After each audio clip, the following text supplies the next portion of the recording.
calculus students, we are finishing up section 1-3 with this lesson. And the essential question still hanging out there, how do you take information about a line and use it to write a linear equation? We did a little bit of that in day 1 of section 1-3. We will continue that today in day 2 by working with the equations of parallel and perpendicular lines. So we're down to the 4th objective. And then we will also continue to use linear equations to help model and work with real life problems. So the last 2 objectives will be our main focus today. Let's see if we can get into that. So right into parallel and perpendicular.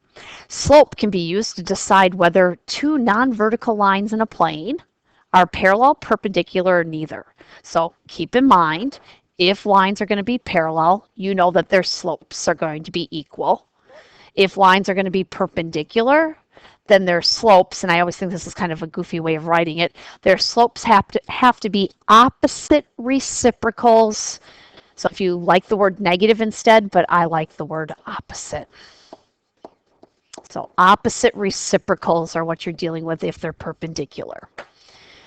Okay, this should slide us right into example 5.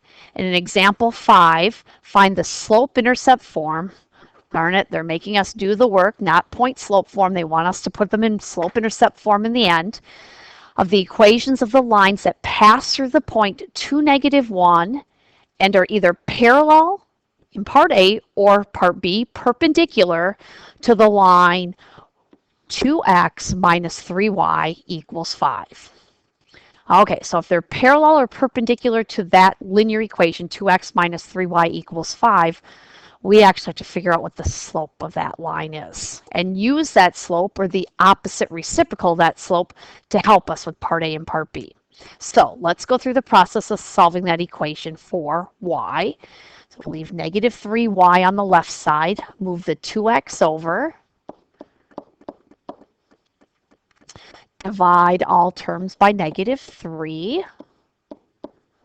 What I care about is really what the slope is. So y equals -2 over -3 makes positive 2/3.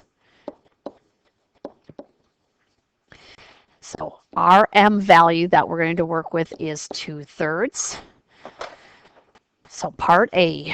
Part A, we want parallel to this original line, 2x minus 3y equals 5, and so that means the slope should be the same. So use 2/3 along with the point 2, -1. So I'm going to start with point slope form. Remember, point slope form looks like this. I'll just refresh you on the form. Okay, so I'm going to substitute the y value of -1 in. Y minus a -1 is y plus 1. 2/3 goes in for m, and 2 goes in for x sub 1. Distribute the 2/3 through the parentheses.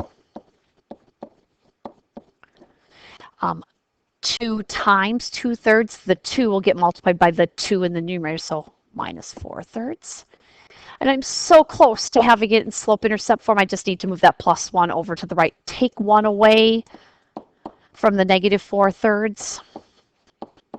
So -4/3 minus 1. Subtracting 1 is subtracting 3/3, so this should give us -7/3. Not super pretty, but that is the slope-intercept form for a line parallel. And if I do part B, that I want it to be perpendicular, you're not going to use 2/3 as a slope. You need to use the opposite reciprocal of 2/3. So if it was positive originally, it's going to turn negative, and the reciprocal would be 3/2. You're still going to use the ordered pair 2, -1. So if your first step is to put it in point slope form, your point slope form is going to look a lot like your point slope form in part A. It's still going to have a y plus 1. It's still even going to have an x minus 2 in parentheses on the right side. It's just that the slope is going to be a -3/2. So y plus 1 stays y plus 1. Distribute the -3/2 through, you get -3/2 x. Ooh, -2 times -3/2 is -2 times -3, which is 6 over 2, and 6 over 2 gives us a nice 3. We get a better equation, a nicer equation in the end here. Take 1 away to finish off, putting it in slope-intercept form. 3 minus 1 gives us a plus 2. And this should be the equation in slope-intercept form for a perpendicular line going through 2, negative 1. Now, what could you do to double check that everything is working out right? You could enter into your graphing calculator your 2 new equations from part A and part B.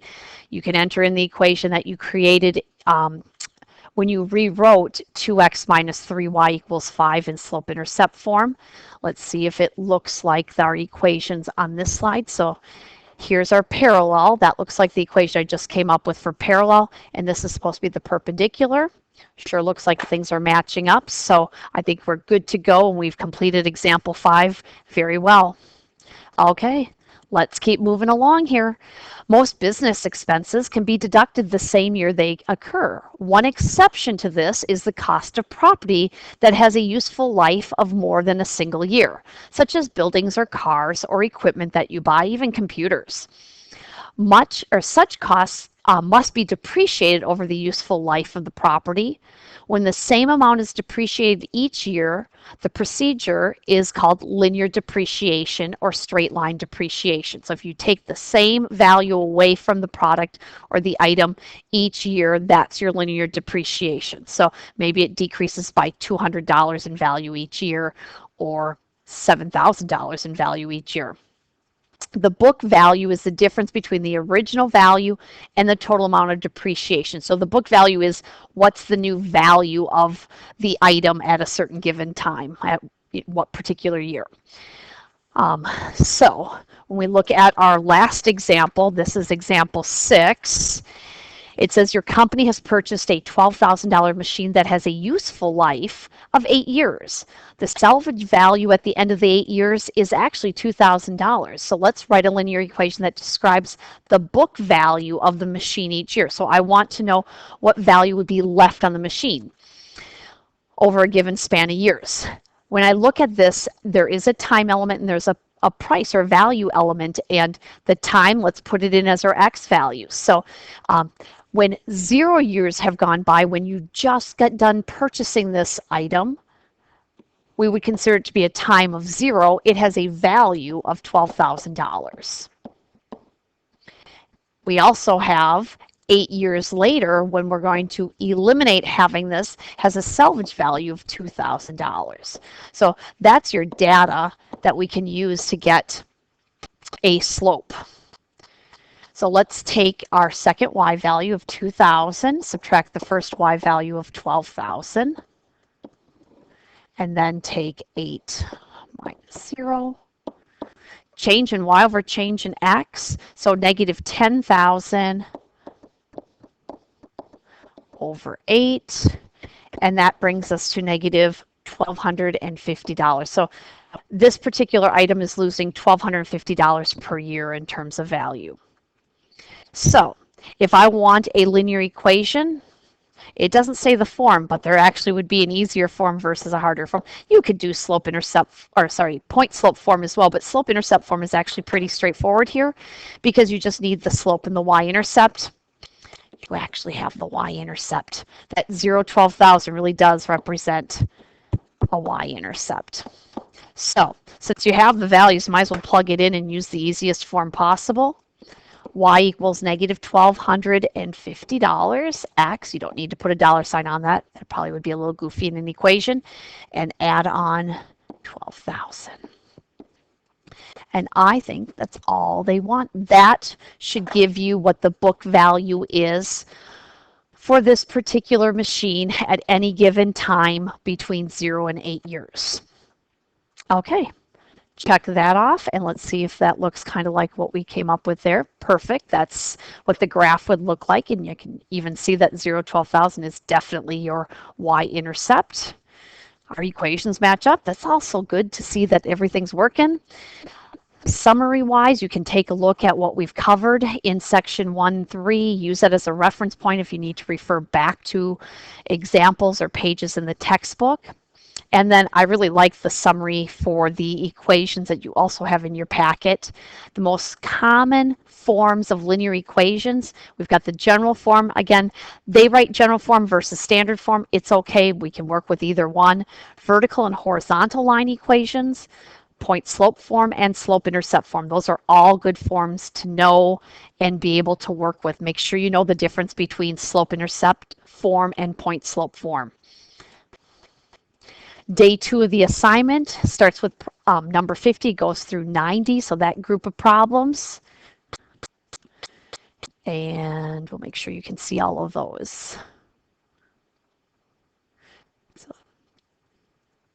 give you the view there. And back up a little bit.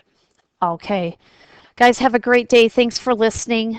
Check off section 1.3. Way to go.